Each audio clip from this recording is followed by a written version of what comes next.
I'm Laura Ingraham, and this is the Ingraham Angle from Washington tonight. Thanks for being with us. Popular American presidents managed to capture the spirit of the time in just a few words. Reagan really did make us believe it was finally, after Jimmy Carter, morning in America. And after 8 years of Bush, Obama galvanized the electorate with hope and change. But with Biden and his team, the message is the opposite of hopeful. Instead, he offers little hope and change most of us don't want. There's a need for bold action to fight this pandemic. We're still facing a very dark winter. Here's the situation. When it comes to the gas prices, we're going through an incredible transition that is taking place that, God willing, when it's over, we'll be stronger. The idea we're going to be able to, click a switch, bring down the cost of gasoline is not likely in the near term. We aren't likely to see the kind of blockbuster job reports month after month like we had over this past year. But that's a good thing. Yeah, that's a good thing. And remember, record high gas prices are good too, because it means that more of you are going to be forced to take out a loan to buy some electric car that you can't afford and you don't want. The fact that Americans are getting poorer under Biden's kind of European-style socialism is also a good thing as far as the elites are concerned. Let's face it, they've always preferred countries like France and Germany over the United States, and now they're happy because they're steering us into that direction. Our customs, our traditions, our history, our national memory, they're being attacked on a daily basis by high prices, Marxist educators, and left-wing activists. But the good news is, and there is good news, voters seem to be ready to deliver an electoral smackdown to the Democrats' anti-American crusade. A new Gallup survey says that only 14% of U.S. adults say the economy is excellent or good.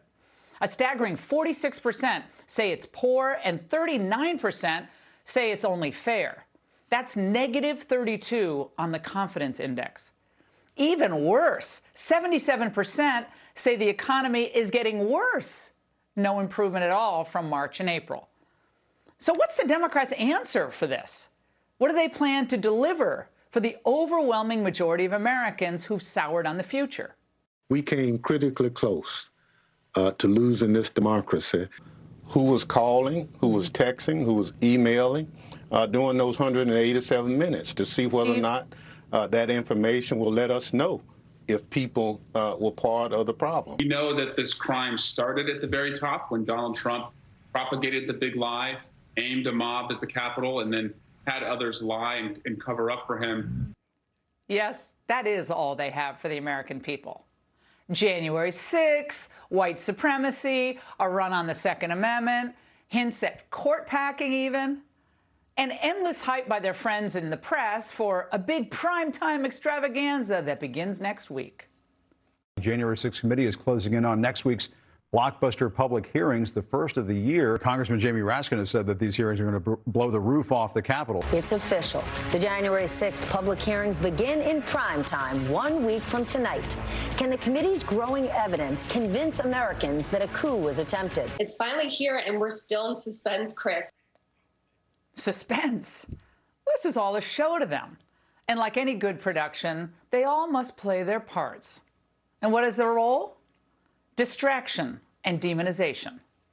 The Select Committee can paint a clear narrative, a clear frame, then that is going to be critical in starting to break through some of the noise that we know they're going to be competing with on the day-to-day basic news coverage and what people are up against in their day-to-day lives. Can you believe she admitted that? Okay, I'm glad we have that on camera.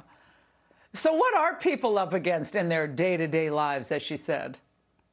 2 boys who need medical-grade formula for the rest of their lives, or they actually risk permanent brain damage. So this shortage, obviously, for you, Alexa, is it's life-altering.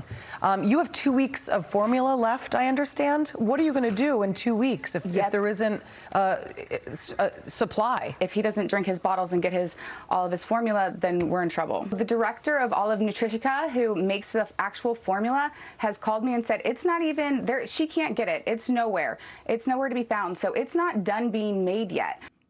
It's heartbreaking from all accounts that we're seeing.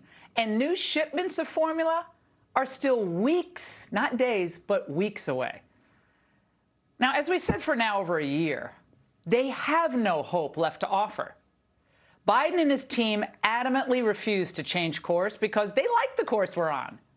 Decline is their plan. And they hope to wear you down, don't they?